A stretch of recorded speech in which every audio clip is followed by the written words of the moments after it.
اندر میں آپ کو ایک ایسی اللہ کی نعمت سے روشناس کرانا چاہتا ہوں جس کو بزرگوں نے لکھا ہے کہ یہ دعا ایسی ہے، اس کو کبریت احمر کہتے ہیں۔ اور حتیٰ کہ شاہ ولی اللہ رحمۃ اللہ علیہ نے تو لکھا ہے کہ اس دعا کو پڑھنے کے بعد جس کو شک ہو کہ میری دعا منظور نہیں ہوگی تو اس کا معنی ہے کہ اس کے اندر ایمان ہی نہیں ہے، کیونکہ اللہ نے قرآن پاک میں جہاں جہاں یہ آیات نازل فرمائی ہیں آگے یہ بھی فرمایا ہے کہ ہم نے ان کی دعا قبول کر لی۔ تو اس کا طریقہ یہ ہے کہ آپ 4 رکعت نماز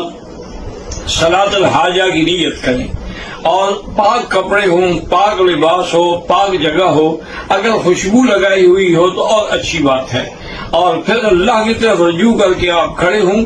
اور نیت کریں، اور پہلی رکعت میں سورۃ فاتحہ کے بعد آپ نے آیت کریمہ پڑھنی ہے، لا الہ الا انت سبحانک انی کنت من الظالمین، 100 دفعہ پڑھنا ہے۔ اچھا، وہ 100 دفعہ کیسے پڑھیں گے؟ چاہے تو انگلیوں پہ گنتے جائیں، اور چاہے تو کوئی تصویر یا کوئی ایسی چیز رکھ لیں جس سے آپ کے عدد میں فرق نہیں آنا چاہیے، کیونکہ آخر کوئی نہ کوئی تو عدد میں برکت ہے نا، کہ اللہ کے نبی نے بھی فرمایا ہے کہ سبحان اللہ 33 بار، الحمدللہ 33 بار، اللہ اکبر 34 بار، حضور صلی اللہ علیہ وسلم نے خود ایک عدد بتایا ہے۔ تو آپ پہلی رکعت میں پہلے سورۃ فاتحہ پڑھیں گے، سورۃ فاتحہ پڑھنے کے بعد یہ آیت جو ہے 100 دفعہ پڑھیں گے، لا الہ الا انت سبحانک انی کنت من الظالمین۔ پھر آپ رکوع سجدہ کریں گے، پھر دوسری رکعت میں کھڑے ہوں گے، اس میں بھی آپ سورۃ فاتحہ پڑھنے کے بعد جب آپ سورۃ فاتحہ پڑھ لیں تو پھر 100 دفعہ پڑھیں گے وہ دعا سیدنا ایوب، رب انی مسنی الضر وانت ارحم الراحمین، رب انی مسنی الضر وانت ارحم الراحمین، یہ بھی 100 دفعہ آپ پڑھیں گے۔ پھر آپ رکوع اور سجود کریں گے، پھر آپ تشہد میں کھڑے ہو جائیں گے دوسری 2 رکعتیں پڑھنے کے لیے، تو پھر بھی آپ پہلے سورۃ فاتحہ پڑھیں گے اور اس کے بعد یہ آیت پڑھیں گے، وَفَوِّضْ أَمْرِي إِلَى اللَّهِ إِنَّ اللَّهَ بَصِيرٌ بِالْعِبَادِ، یہ بھی آپ 100 دفعہ پڑھیں گے۔ پھر آپ چوتھی رکعت میں آ جائیں گے، چوتھی رکعت میں بھی سورۃ فاتحہ پڑھنے کے بعد آپ 100 دفعہ جو ہے پڑھیں گے، حسبنا اللہ ونعم الوکیل، حسبنا اللہ ونعم الوکیل، اور بعض علماء نے لکھا کہ اس کو اور بھی ملا کے پڑھیں، حسبنا اللہ ونعم الوکیل، نعم المولا ونعم النصیر۔ یہ اب 4 رکعتیں آپ کی پوری ہو گئی، آپ نے نماز پوری کر لی، تو اب سر سجدے میں ڈال کے 100 دفعہ آپ نے پڑھنا ہے، رب انی مغلوب فانتصر، حضرت نوح علیہ السلام کی دعا ہے، رب انی مغلوب فانتصر، یہ بھی آپ نے 100 دفعہ پڑھنا ہے۔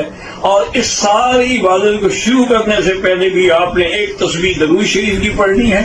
اور ختم کرنے کے بعد بھی آپ نے ایک تسبیح درود شریف کی پڑھنی ہے۔ یہ ایسی اکثیر ہے، یقین کریں کہ میں اللہ کے حرم سے بیٹھ کے آپ کو یقین دلاتا ہوں کہ آج رات ہی اگر ہمارے مساجد میں، ہمارے مدارس میں ہمارے احباب، ہمارے دوست، ہمارے بزرگ اس صلاۃ الحاجہ پر عمل کرے تو آپ دیکھیں گے انشاءاللہ 2 دنوں کے اندر ہی وبا اور بلا پوری دنیا سے ختم ہو جائے گی۔ اللہ تبارک و تعالیٰ اس عذاب کو اٹھا لیں گے، کیونکہ ہمیں اللہ کے قرآن پہ یقین ہے،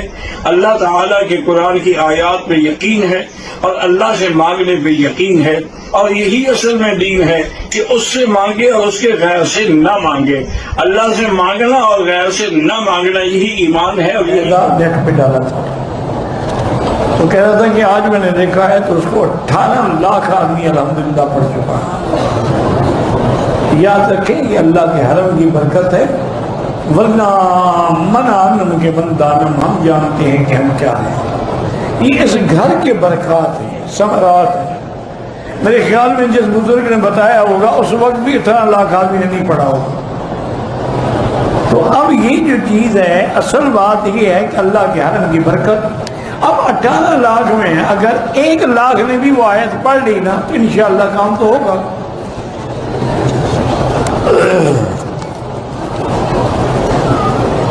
یہ علیحدہ بات ہے کہ ہمیں پیر بننے کا شوق نہیں ہے، وہ تو حضرت شاہ ولی اللہ رحمۃ اللہ علیہ کی ایک آیت تھی، ایک سین میں نے بتا دی۔